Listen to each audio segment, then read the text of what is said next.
I'm going to clap. I read this trick where I clap 3 times because it's easier to sync everything. And, yeah, you feeling okay? Doing good. Doing good? Yep. Okay. Yeah, all right, let's begin. So, hello, welcome to Founders Gambit. This is a startup and entrepreneurship show. I'm the host. My name is Dillon. Hello. And I'm here with Sam. Yep. What's going on, guys? Yeah, Sam, thanks for being on the show. Yeah, no, thanks so much for having me. I'm pumped. Yeah, definitely. So I met Sam through Walter, who was on the show last month, I guess. Yeah, last month, and Walter connected us on Twitter. And yeah, cool guy. You know, we're two handsome dudes enjoying some moonlight together. Yeah, nice intimate romantic talk right now. Yeah, you want to tell everyone about yourself? Yeah, sure. So I quit my job at a large 70-person startup at the time a couple of months ago. Congratulations. Thank you. I felt like I was done learning, and I just wanted to get out of there and just like go and do something on my own. So actually, 2 friends from school reached out to me a couple months before I quit. They were working on a startup. They're both developers. I'm not overly technical, so I was just like, this is an opportunity that I have to take. I have to jump at. So the rest is history. I quit that, and now for the past 5 or 6 months, I've been working with my 2 co-founders on something that hasn't gotten too much traction yet. So it's still a daily struggle, but it's something that we're learning with every day. So I still feel like it's been a good decision to quit my job up to this point. Yeah, definitely. So, you know, Sam, you know, we're kind of at. You're definitely way further along than I am. Like, I don't know. This is like time-wise. This is week 4 for me, and like I have no idea what I'm doing. Really, it's been tough. But yeah, overall, like there was a lot of like cool stuff that like we wanted to talk about on this show. A lot of it, like Sam and I think we were both pretty well read before we took our respective plunges. But at the same time, we've learned a lot that we haven't really read about before or we're aware of. So there's a lot of cool stuff there that like I wanted to talk about. Another thing too that I think you did, which was really cool, which I want to brush up on. You actually are living with your co-founders right now, right? Yep. Yeah, like all 3 of you guys like in the same place, right? Yeah, so 4 of us. So the 3 co-founders and then 1 person that I'm actually friends with from home. We're all living in the same place. It's 4 people in a 2-bedroom apartment. Don't tell our landlord. But we just felt like we needed to like reduce as many things as possible that if it doesn't work out, that we would like regret looking back on and say, hey, like there is one more thing that we could have done to like make this successful. Like that is always like my like biggest fear. So we're just like, dude, like we all got to just like move in, go in like 100% like hardcore and like make it happen. So we're all living together. It's pretty cool. There haven't been any like negative side effects from it so far, but. Yeah, I think that's been something I've been struggling with so far, making like a 100% commitment to it. Because like I've also like the main goal was really to like try to learn how to start a company and everything. But a lot of it too was like a lot of personal goals. Like I wanted to have enough time to go to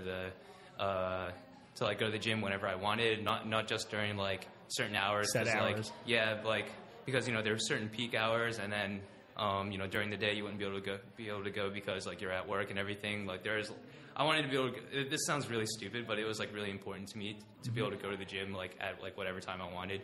Like I wanted to be able to sleep as long as I needed, and like so I just like to sleep, man. And now I feel great. Like health wise, I feel outstanding right now. But like mentally, like you brushed up on the fear, man. Like I'm looking back at how I was like at my last like podcast, and like I knew there was like a lot of uncertainty, but I was just like, oh, whatever. And now I'm just like, man, it's. Like I definitely feel like it's been humbling since last time I stood in front of this mic a month ago.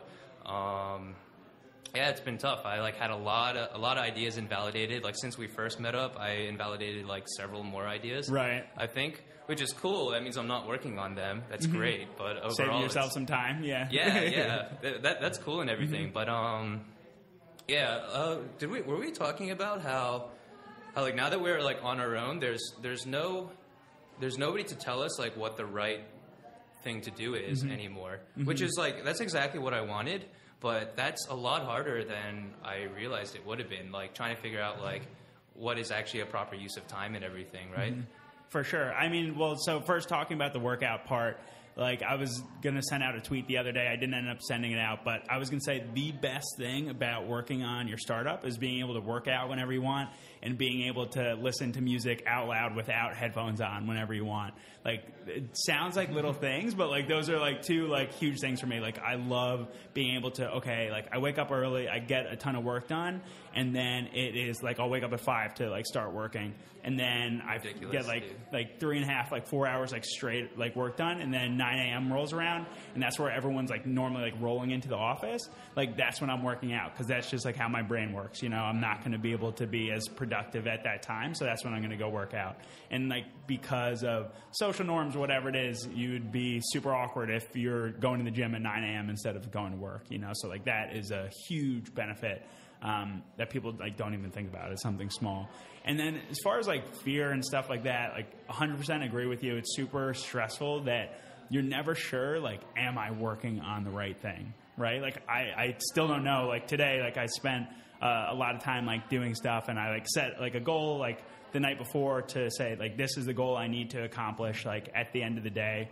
And I actually did it, like, early in the morning, so I felt great. But, like, now I'm thinking, like, was that the right goal to set? Like, I don't even know if I was doing the right thing. So it's just something that you're, like, constantly battling with, like, not knowing whether or not you are doing the right thing. Like, you're not sure, you know? Yeah, and I think a lot of the struggle I know for me that came from employment was other people making these decisions for me on my behalf. Sorry, I'm going to silence my phone.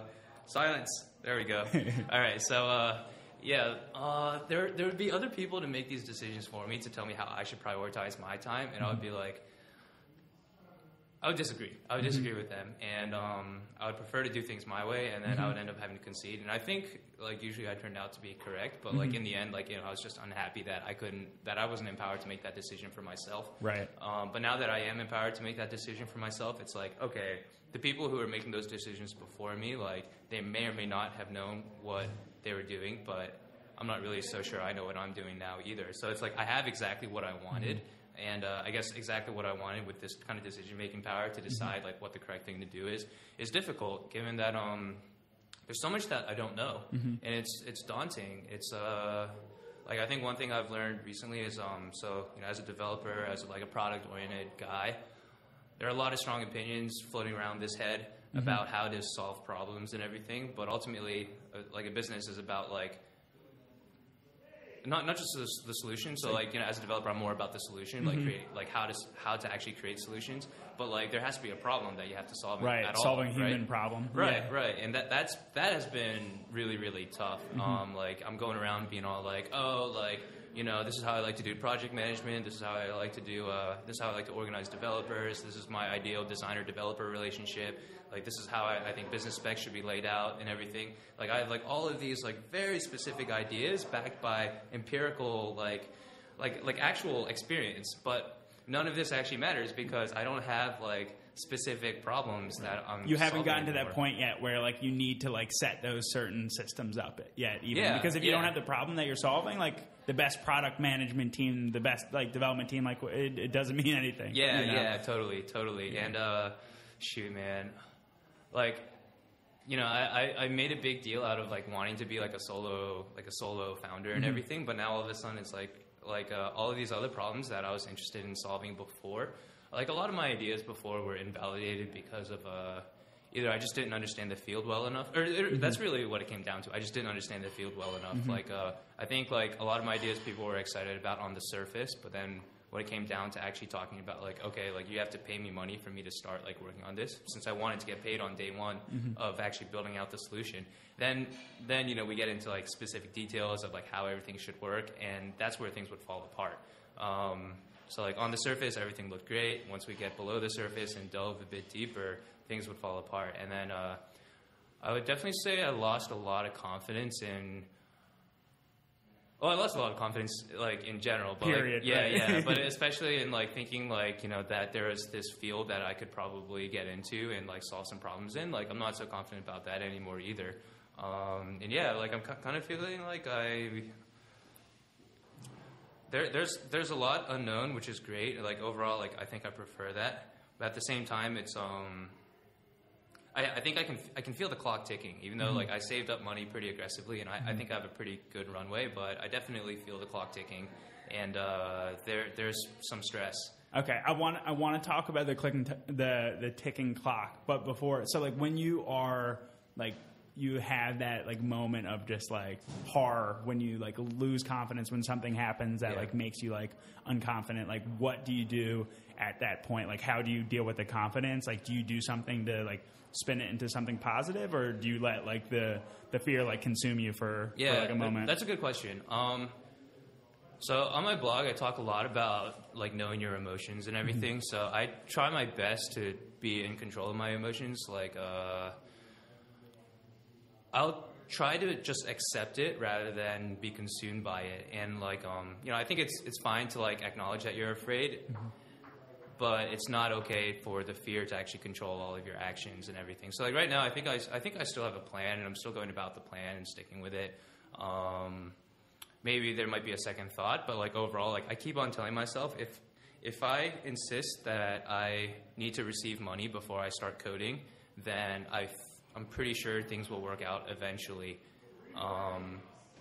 It might not, but like I feel like it's a pretty solid bet. So it's like right now, like I did research when my emotions weren't messing with my decision making, and I came up with a game plan when I feel like I was emotionally more impartial. And now that like I'm being more emotional about everything, I'm trying to stick with that game plan that I made when I was more objective and had like a clear mind and everything. Okay. Yeah, no, so it's super interesting. So like for me, well, that's definitely one of the biggest benefits of having like another like founder to work with. So like before we moved into together, like we were all like working like separately, like in our own like spots of the world, whatever. And say like something happened, like a client was just like, or a potential client customer was just like, no, like I don't like this idea. Like the world comes like crashing down, like you feel terrible, and like I let it consume me for a few minutes. Whereas like now, like say a call goes really like terribly, they're like I'll hang up, like collect myself, and then one of these guys who's working just as hard as I am, like all the time, like we'll just start like talking, like we'll like laugh it off, we'll make a joke about it. Yeah. And like that, like those are like the little moments I didn't get when I was just like working by myself, and that's like something I value like a ton out of having like someone else. Sometimes something will go so wrong I won't even talk to someone else about it, and I'll do whatever it takes. I'll throw on like a rap song that like pumps me up, that like gets me like excited again. I'll watch like a motivational like Eric Thomas video or whatever, something like that to like get me excited. Like if you need like external like stimuli to like get you excited again, like I don't feel any weaker of a person for doing that, you know. But I think just like find whatever you can to help you get through those like shitty moments, because they're gonna happen, you know? Yeah, definitely. It's definitely, I mean, there have been great moments too. I mean, there've been like I think the total duration of all the good has been way less than the total duration of the bad. But like, I mean, there were a few nights where like I would think of like, or like I would learn some information that would like be really awesome, or like I would think of like a new product idea and I'd be super excited and I wouldn't be able to sleep like at all. And then like by the time the next morning comes about, like the first person I talk to is like, no, I would never spend money on that, or like, and like just, you know, drop like knowledge bombs on me and just completely shatter my world. Right. It's like literally like two hours earlier I would be, you know, basically marveling about how I didn't sleep the entire night because I was so excited. And then, you know, everything is just like, you know, back to zero. Right. Back to zero. It sucks. And like, so like back to what you were saying about like the ticking clock. So before, like that is what would stress me out the most. You know, I'm like, okay, I quit my job. It's been 1 month. It's been 2 months. It's been 3 months. Like we haven't made that much money, you know, like we don't really have like considerable traction. And like that would like stress me out. And now I'm even going to lengths to make like artificial constraints to make the clock feel like it's ticking even faster, because I find like that's something that like helps me like get super motivated. That's something that like drives me to say like, okay, stare at the computer, like work a little bit harder, and like rather than it being something that's like destroying me or making me less productive, like I feel like that ticking clock is actually something that's like helping me to do better work during the day, to set like clear goals that will actually take me to like where I'm trying to get. You know, if that makes sense. Yeah, I actually had a very similar thought about wanting to accelerate that clock. I started doing some consulting. I think I told you. Yeah, I told you earlier. I started doing some consulting for another company, and I just to like, you know, help pay some bills and everything. But it's like, do I actually need that money right now? Right. Right now, no, I don't. Like, I totally have enough runway. But you know, because that fear was settling in, you know, I took the gig. I didn't even look for it. It was just like someone just like offered it to me, and they just want to hire a developer. I'm like, no, I'm not for hire right now. I'm not on the market, but like I'm willing to do part-time consulting, and you know, I did that, and like it was fun. Like, you know, it was a fun project. You know, I met some cool people and everything, but at the same time, it's like, is that really? I mean, dude, what'll happen if I just like keep on freelancing? Because it's like, you know, I freelance at a rate which is like way higher than my like, you know, my last job I was paid like my compensation was garbage at my last job. It was awful. So it wasn't hard to get a rate which was like more market value and everything like that without even like looking for it, which is great and everything. But like if I become comfortable with that, what happens if I just start like, you know, leaning back on that more and I just start freelancing full time and everything? And after that, like I'm not even actually an entrepreneur anymore. Like, you know, that's you're a contractor, you're a consultant. Yeah, I'm slipping back into exactly where I came from. It's kind of like defeating the purpose of like everything. So like, you know, I think the fear has made me want to slow that clock down. But even earlier today, it was actually earlier today when I realized everything that you were saying. It might actually be counterproductive in the long run. Like in the short run, it feels good to have like received money for the first time since I left my last job. But now I'm just not so sure if that's the right kind of conditioning that I want to give myself. Right. And like, I don't know what the specific blog post was, but like Paul Graham talks about like the side jobs you have, like the most dangerous ones are ones that are actually paying you.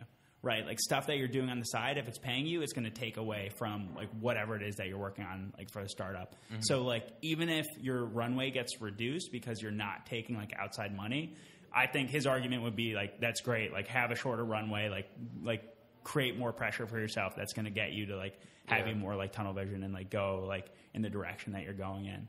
But like for us, so like basically like we had like this one idea. It was a really terrible idea. A bunch of like universities were paying for us. It was just like an online calendar that made it easier for students to find out what was happening. We got a little bit of money, but we realized like, okay, this is not going to be a sustainable business. We literally spent like 3 or 4 months like working on this. We thought we had validated the market, but like the market size was just way too small to sustain like a startup. It would have been like good for like a coffee shop. Like that's how much money we could have made, right? And like since then we've gotten into this like groove where we'll have a big idea and then we'll be working on like side projects on the side just to like diversify our risks, right? But with that, I found that okay, we're working on this big idea. Like you said, like before I go to sleep for 2 hours, I'll be super excited about it. We'll keep plodding along. The first second that there's like resistance from like the outside, like I find my brain immediately going to, okay, let me work on this side project.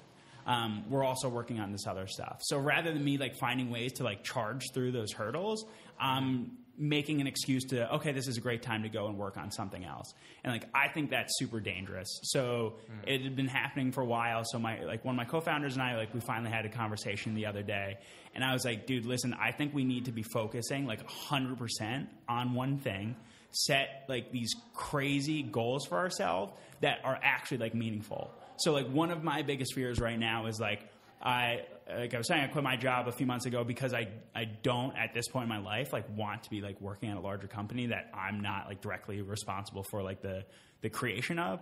So my biggest fear is going to work at another company. So we sat down and we had like this big like whiteboard in our apartment where most normal like 20-year-olds would have a television, which we don't even have. So we have a whiteboard and one of the main goals, so we have a date on it. And then there is a tombstone next to that date. And that date is actually when we will have to start looking for other jobs. So, and then from that date, we're working backwards and we're figuring out like, this is the goal. These are the traction goals we need to hit by this date in order for us to know that by, I won't even tell you guys what the date of it actually is. But by that date, we can say to ourselves, okay, we have this level of success that we have set out to. We can spend a little bit more time making this an actual business because we've proven whatever it is, the revenue traction or user traction, we don't need to go and like get jobs yet. Yeah. And like we literally just did this like 3 or 4 days ago, 2 or 3 days ago. And in that time, like I have figured out how to set goals way better for myself like daily that will help me get to that goal. Because like beforehand we were setting goals like, oh, we know like setting goals is important.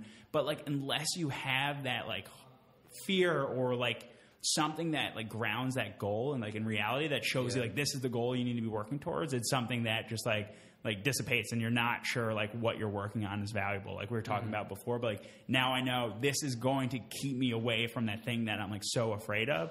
So each day if I meet that goal that I set for myself, I feel like, okay, you know what, I can do this. Like I'm that much closer to doing what I want to be doing, you know. So you know, at this point we might have some audience, like some people in the audience who are thinking like, oh, these kids, these little bitches, they're all like complaining about having jobs. You should feel lucky if you have a job. It's like, don't get me wrong. Like I think both of us probably had fun at some points in employment, 100%, right? 100%. Yeah, like definitely. And like I've said this on my last podcast, and I'll definitely reiterate now. Like I've learned a lot. I've met a lot of cool people, gained a lot of awesome mentors, like.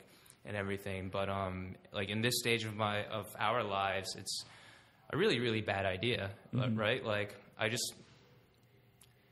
these are the most productive years of our life right now, right? And like the opportunity cost for doing the opportunity cost of like any mistake is ridiculous, right? Like, and we want to try to maximize that. And there's like a recent thought that I've had. You know, we all like diversify the way we spend our money or the way we invest our money. So we should probably be diversifying the way we invest our time as well. Or like, and like, even if you don't like have it like, maybe you have 100% of your time invested in one thing. Like, is that one thing you have a 100% time investment in? Is that someone else's goal or is that your goal? And if you're in your 20s and if you have very little, you know, you have like few living expenses, you have nothing to lose, like why are you investing all your time in someone else's goals? Like, you could even argue, like, oh, I'm getting some equity out of it. But it's like, are you really? Right. Like, is it worth, like, everything that you're doing? Like, the money, the equity is supposed to be important because it's like, you know, it might turn into money one day. It might. Right. Who knows? Most likely, for most cases, not. Yeah, but it might. But in the end, it's like, you know, our time is an unrenewable resource. And we're trading off this unrenewable resource for money, which comes and goes all the time, right? And it's just crazy to me, like thinking about like how much time I put into like, you know, for the probability to receive money. It's not like trading off like time for money, like straight up. It's like we were trading off time for the chance of earning money at some later date, right? Yeah, at a later date, even at a later date. And you know, time value of money. That money is more valuable today than it is at this undisclosed future date. Sure, for sure. And like, I would not be where I am like today if I didn't have that job. I wouldn't have the connections I have. I wouldn't even be thinking the way that I'm thinking. So like, it's not like I think all jobs are evil. Like, that's not the case at all. Like, my biggest fear is that I wake up in a couple of years like complacent and like taking things for granted at like a job that I'm at. Like, that's not like the type of person I want to be. Like, I've worked hard like my whole life so I can like keep doing awesome things. Like, I don't want to just like sit somewhere and say, okay, yeah, I get the check. Like, I leave after, like, I clock out at 5 or 6. I go home, I eat, like, I watch TV, I fall asleep, I do this, like, the same thing the next day. Like, that's not like what I'm in this for, you know? Like, I want to create something valuable that is valuable to other people, that's valuable to like to myself. And like, at this point, I think that I have the biggest capability of doing that, like, outside of a company, you know? I don't think. But by no means like what I bash people who are working at companies and stuff like that. There's different stuff for different people. I would not be surprised if I were working at a company again while I'm still in my 20s. Sure. I would totally not be surprised. I would probably be more surprised, actually, if that didn't happen. Like, I would... Yeah, I mean, at the moment, it's like employment is definitely... It would be a nice surprise if you weren't. Right. It would be a nice surprise. Yeah, for sure. And, actually, you know what? One thing we were saying, which is really interesting, like, we both have side projects that we're doing. Like, this podcast is one of my side projects, and I have a blog as well. And, you know, I was saying, like, I feel like I have more traction on my side projects than I do, like, my actual attempt to build a business, right? For sure. Yeah. Do you want to talk about your side project? Yeah. So it's moretempo.com, and basically it sends you like a quick 15-minute like body weight workout to do every morning. And actually, I came up with that side project, as I had left my job and was working on the startup. So I was just trying to cut like all my costs. And one of those was the gym membership I had. So I don't want to like sacrifice my health like while I'm doing this. So I was like, okay, what is the best way I can like be in shape and like feel good about myself? So I found myself like every day I would find like a body weight workout online. literally every single day, try to find a new one, so it wasn't something that like was like boring me. And I would do it over and over, and like that became like cumbersome. It was annoying. So like I just wanted to automate, like figure out a way to automate like that process, right? So like I said, the process of programming your workout, right? Exactly, of programming my workout. So like I said, it sends you like a quick body weight workout to do every morning. And because I think it was a side project, I was 100% like confident, like telling my friends about it, like asking them if they wanted to sign up for it, because there's not this larger expectation from my friends, from society, from my parents, whatever, that okay, this needs to be something that like makes money. It's just like, oh, this is something that like Sam's interested in. He's been like fit his whole life. He's gone to the gym. Like he knows what he's talking about. And like I have like 220 like subscribers just after like a few literally like days or like weeks of work on it, you know? And like that's super exciting to me, and it's not nearly as scary because I'm not saying to myself, oh my, like how can this possibly be like $1 billion like business? Right. Like right. that's not the intention of it. Like I don't even want it to be necessarily. Like it's something that like helps me. It's something that my friends who like I've asked to like sign up have like totally enjoyed it. So like I've started to just like in my spare time like reach out to more people. Yeah. Just like outside of, so like talking about like doing unscalable things. So I like depleted my like phone book today, essentially saying, hey man, like can I grab your email? Just like built this like quick like body weight workout tool. Would love to like hear what you think. Everyone's like, oh yeah, like I'm a banker or whatever. I'm a consultant. I'm traveling. I'm on the road all the time. I can't make it to the gym. Yeah. Like this is definitely something I would use, and like that feels so good. Like I'm solving an actual problem for them. But when you're working on like something bigger, like you get all of a sudden you like get like this fear of, oh, I don't know if I should talk to someone about this. Like they're going to judge me, and you start being like less and less likely to like reach out to other people. So it's been like a really nice process, like working on something on the side and like realizing like what it is to like be excited about something again, instead of just like solely like fearful about like what I'm working on. Yeah, for sure. And given like, or at least for me, the lack of any like meaningful success that I've had so far, it's nice to be at least getting feedback on my side projects, right? So it's like... So what's your side project? So like, the big one would be, you know, this show, which you guys are listening to, watching right now. And yeah, I've definitely learned a lot from this, which I expect would be, you know, I'll be glad I know it, like, if I get to the point where I'm getting real feedback on an actual business, an actual product, which charges money. Like, I think one of the big things has been that people will give feedback, but like the feedback might not all be the same at all. Like my feedback was like all over the place. Like some people, like I had one guy who said that there were just too many shenanigans, and he wanted everything to be like straight to the point all the time, and he wanted an outline for every single topic, and I think he wanted a transcript for everything. Like, you know, he was like very utilitarian about how he wanted to just soak in all this information. And sorry, Joanna, do we? You okay? No. Bars, for some reason I just dropped out. Oh, no problem. It's all right. This happened last time too. Whatever. Yeah. So yeah. What was I saying? Let me cut this in. Oh yeah, no problem. Sorry about that. We're having technical difficulties. Yeah.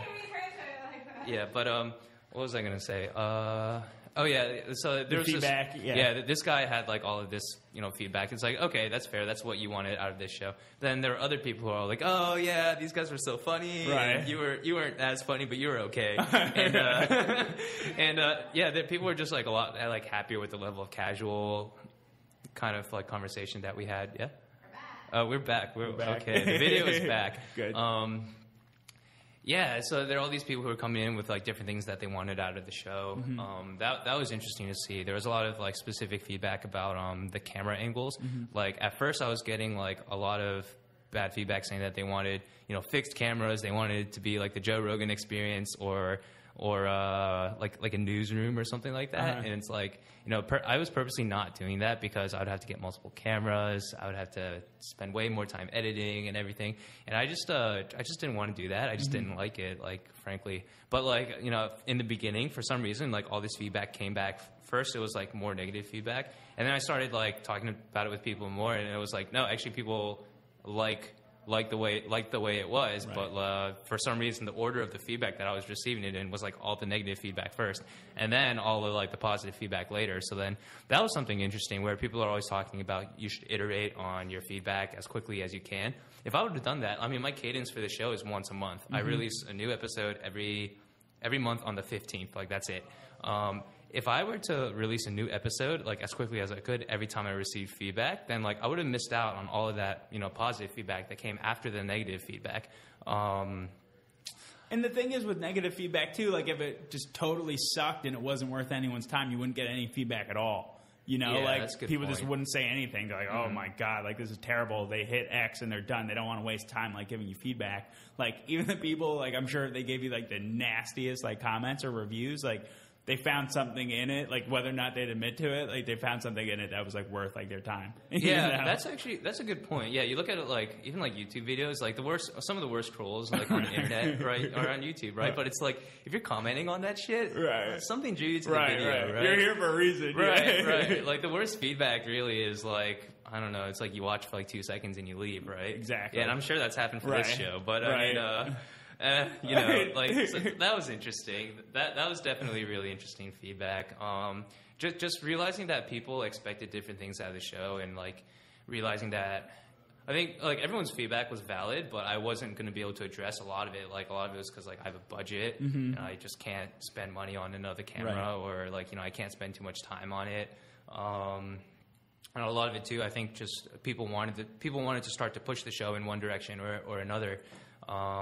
So getting all this feedback too, I think some people and like a lot of these like this startup shit that we read, we'll talk about. Like you have to distill the feedback and everything. But the feedback that I was getting was a lot of it like created more questions than it did answer questions for me. I'm not really sure if you've had any. Yeah, experience with no, that. for sure. Like I was saying, so with our old project, like we went by the book for like running lean, right? Oh yeah. We both have been reading this book, Running Lean by Ash something. Moria, I think. Yeah, I don't know how yeah. to pronounce his name. I think that's his name. The book is awesome. Like it's great, right? And it's just talking about like how to develop a product like with out like burning resources essentially, right? So he talks about how you interview customers. You do a problem interview first to like really key on like the actual problems these people are dealing with, and then like a solution interview to see like, okay, is this thing that I just mocked up based on those problems something that solves their problem? And then you ask if they'll like give you money for it, essentially. Yeah. And that is like the true test of whether or not you're solving the person's problem. So we did, I kid you not, probably 87 like problem and solution interviews, and we spent 2 months doing it. And then we didn't iterate quickly enough. I don't know what it was. I really thought we followed like the book to the T. I'm sure I made a mistake that like I shouldn't have made. But then we spent all this time, and people are like, "Oh, this is great! Like, definitely solves my problem." And I was like, "Oh, hey, are you willing to pay like $20, $30, $40, $50 a month for it?" And they're like, yeah, there are a few more people we need to talk to, and like we'll let you know. We'll get back to you by like the end of the week. Yeah. Fast forward 3 months, I still haven't heard anything back, even if I've like followed up to those people, you know? So like you get all this feedback, you try to like iterate based on it, but like you just do not know until you ask that person to like hand over cash to you. So like now instead of like spending all this time like doing these interviews and like scheduling like phone calls, which is literally the most like time consuming part of the process, I will send like a short email essentially like with the value proposition to test whether or not like someone, if like our idea is valuable to someone. So I'll literally, the email will be something like, hey man, like, hey Mike, like super, like sorry to interrupt, like doing customer development for a startup, like one quick question, would it be valuable for you if top CS students were finding bugs on your website, and would you pay like $30 for that? And like that is like one of the things that we were actually like testing out, and people were just like very quickly saying yes, this is something we're interested in. So in the past where we like just check off the list and say, oh, this is great, there's like validation there, now we're saying, okay, great, can I put you on the website? We'd love to have students actually like trying to like hack your site like right away. And they say yes like very quickly, and like the next day we validated the product, we actually like found bugs on their website, we submitted to them, and we got paid. So like that process that used to take us like 2 or 3 months, like now it literally takes us like 2 or 3 days based on how quickly like someone responds to an email. And like that is the most important feedback. Is someone willing to pay you for the solution you have? That's the only thing that matters at the end of the day, and that's not something that we were figuring out like doing all these customer interviews. I don't know if you have faced anything similar. You started ahead of me though, because we both read a lot, but like you learned that We problem did it without a little actually doing differently, it. right? Like I had no intention of following that book, Running Lean. I had no intention of following it to the T. I was just doing my own thing, man. Right. Yeah. So I would get problem interviews. I would talk to people, and I think the first problem I really discovered was that I had a hard time even finding sourcing any prospects at all. Distribution is a really hard problem for me, and I guess that goes back to how as a developer I'm all about creating a solution, but I don't know very much about finding problems and. Yeah, distribution is hard, and I need to learn that. But just finding enough people to even validate a problem at all. I would find a few people, and then as I would keep on trying to look for more and hoping that people would respond to my email, I'd be like, "Fuck, I might as well accelerate to the solution interview for these people who had expressed interest." Right. And then I got to the point where instead of doing a few weeks of I think I remember Running Lean says something you should do 20 or 30 or. Too many. Yeah, he suggests a lot of problem interviews before you go to a solution interview, and I didn't even have that option. It was every single day that goes by is another day of rent that I pay. Exactly. So I might as well get more money now. So it was kind of more out of necessity. It wasn't a smart out of cleverness. Or anything. It was smart though, because we learned that the hard way, and those are months of rent that we'll never get back. Yeah, no, I hear you there. But I mean, tuition, right? Right. Yeah, you just pay for information. Right. Right. But yeah, that's one of the things. We'll literally, I'm not even kidding. My co-founders and I will make a joke during the day. We're like, "Do you remember when we spent 2 months just interviewing people?" It's painful to think about how much time we spent on that when it didn't end up being valuable. No, I totally agree. I am also thinking though that this whole idea of getting paid before you build, I think this only works for certain types of products. Certain business models like Facebook would not have gotten started if people had to pay first, right? There's no way that would have happened. And I'm thinking mostly anything with network effects probably you won't get paid first. Anything with a complicated model where money flows from a few different parties, enterprise software. Yeah, through anything that through a few different software or parties before it gets to your pocket. Enterprise being one. I think advertising is a good example as well. Right. So yeah, network effects, money flowing through just way too many different people, and also I think anything where cash is no longer just cash, you could also consider it an asset. So any financial institutions on their accounting statements, they actually have cash as I think the way banks and stuff like that, they do accounting a little differently since cash means something different for them. They make money off of interest and things along those lines, which normal companies would not consider interest to be a primary concern for their companies. So I don't really I think there are definitely idiosyncratic cases where you cannot make money before you start to build. But I mean, I think most of these people would require tons of venture funding, tons of connections to make sure they have that kind of distribution in the first place. Or if you're based on network effects, that chicken and egg problem, where where are you going to start? Right. And you probably are going to have to burn on your own cash or raise capital before you can actually envision making money on that. Right.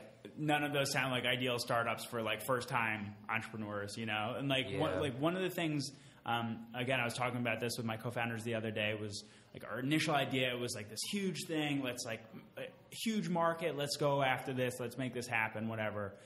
We thought it was a great idea. It wasn't. And then after that, I wonder if early time, first time entrepreneurs, they start out big, a lot of them I'm sure will drop off. The first thing that they're doing fails, whatever. They go quit, they're back working in their jobs or something like that. Or if the ones that stick with it, if what they do next is work on something a little bit smaller, right? That doesn't have as big aspirations, that maybe you can get paid more quickly. And then if they can prove themselves, hey, I built this business that actually made a little bit of money, and it helped me keep going on with that learning process, then their next thing is a little bit bigger and a little bit bigger. Because we were talking about this in the media before, you only hear of those bigger successes, those huge successes.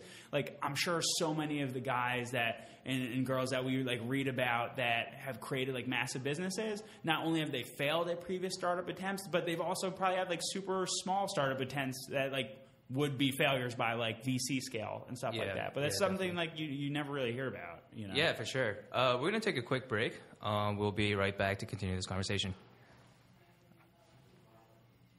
Yeah, you doing okay? Yeah, I'm back. I just got over. Oh, yeah, no problem. No problem.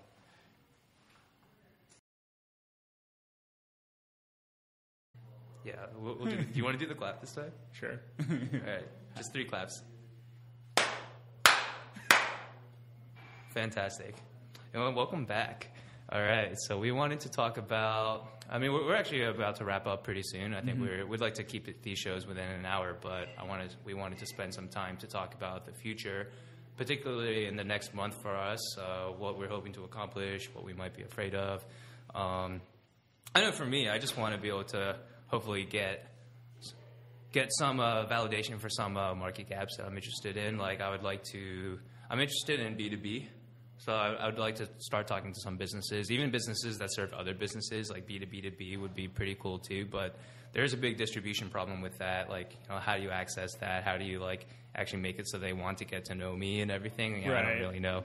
But that's kind of broadly what I'm interested in, hoping to accomplish in the next month. Yeah. Okay, cool. And with me, I was saying again, in a couple of months, I had that goal set where it's the grave marker tombstone goal that I need to hit, or else I'm done. I'm back grinding, searching for jobs. But next month, I said, I'm not going to talk about them specifically, but I have a bunch of goals written down that I'm going to hit, and they're all a bunch of for my side project, at least it's subscriber goals, subscribers to the email newsletter, and then it's more just straight up traction for this bigger idea that we're working on in terms of how do we I was talking a little bit about it before, but basically it's a white hat program that connects early stage startups with top CS students. So we have the startup side of it proven, it's something that we feel we've validated. Now the harder side is getting the CS students to want to do this. We're not necessarily solving a problem for them. It's more of a nice to have, something that's interesting. So we really need to validate that or figure out whatever that other side is of that equation in the next couple of days, even not just the next month, or else we need to switch gears again. Yeah, I hear you there.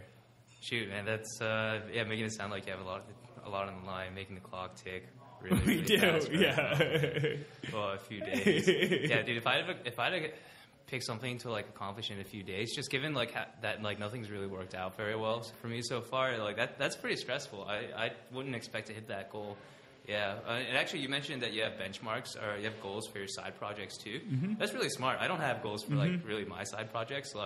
I think about goals like every single day. I sit down with my Trello board and I tell myself what do I want to accomplish today, and I have another Trello board for what I want to accomplish every single week, and I'm basically mapping my lack of accomplishments up to now. I have a map for it in Trello. Sure. But Trello's great. Yeah, but for my side projects, I just briefly was yeah, I'd like to get more subscribers or whatever. But I mean, I didn't really think about it probably as much as I should have. That was good for me to hear. Right, and I'm setting ambitious goals for the side project the same way I am for the not side project, right? It's literally the main project, exactly. But essentially, it's 35% growth weekly for the side project, which is insane, right? At least right now, it's kind of manageable. We can still do unscalable things going through my phone book, my Facebook contacts to hit those goals pretty easily. But within 2 or 3 weeks, that's going to be a really tough, challenging goal to do. So we're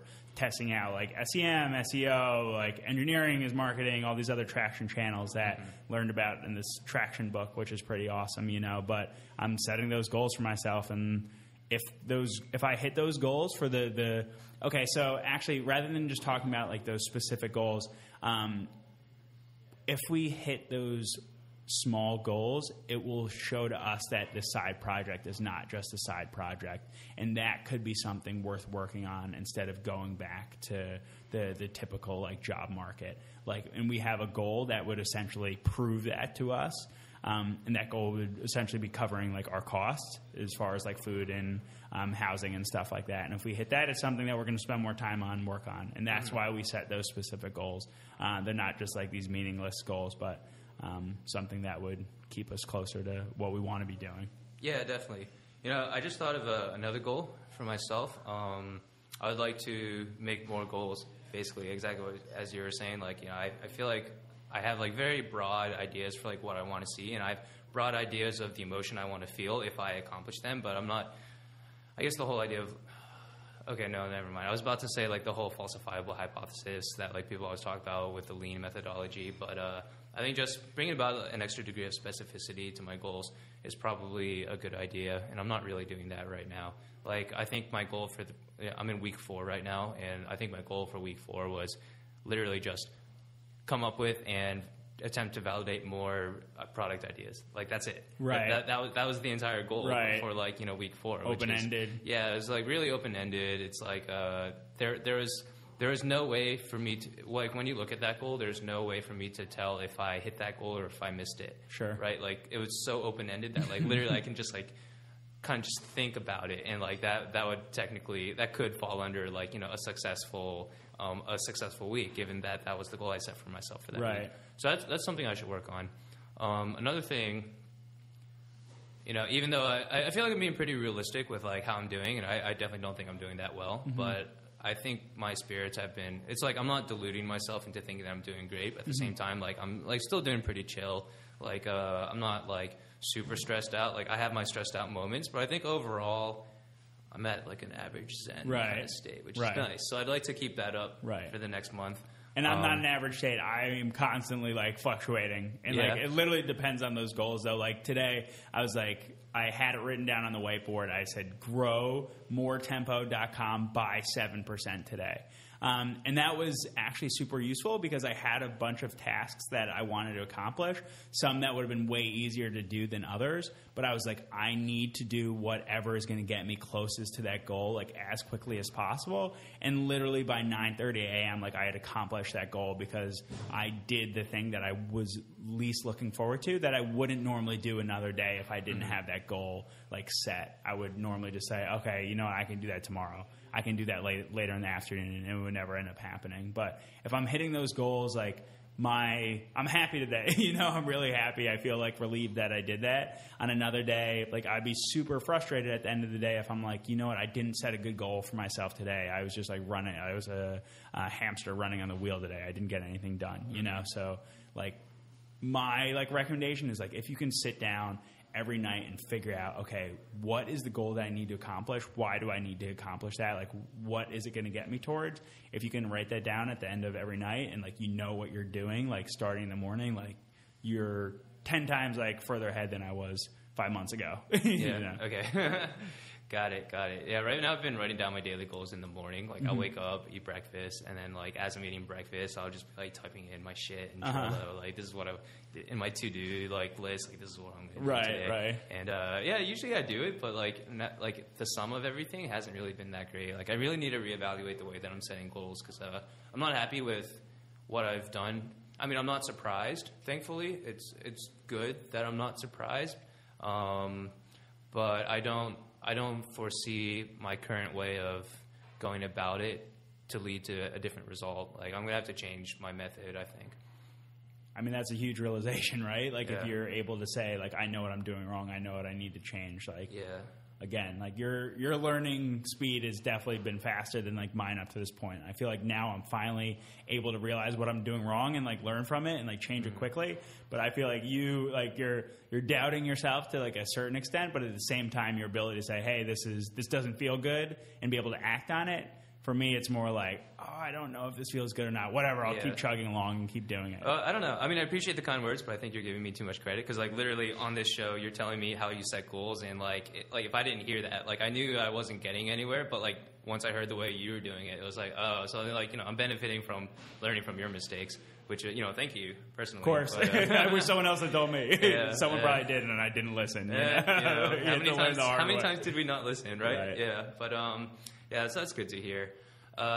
Just the idea of specificity with the goals, that's so mind-shattering for me right now. Like, people always talk about that specific hypothesis that you can invalidate, but that specificity for the goal too, so that you know whether or not you hit it. That I don't understand why I just didn't know that, but I didn't, and I'm really glad I know that now. And going forward, starting tomorrow, that's what I'm going to do. Right, and ask yourself, like, why that goal matters, because you can like set a goal, you can make it falsifiable, but if at the end of the day the goal doesn't really matter, like you will stop hitting those goals pretty quickly because you're going to start like doubting yourself. You know, you're like, I don't even know why I'm doing this.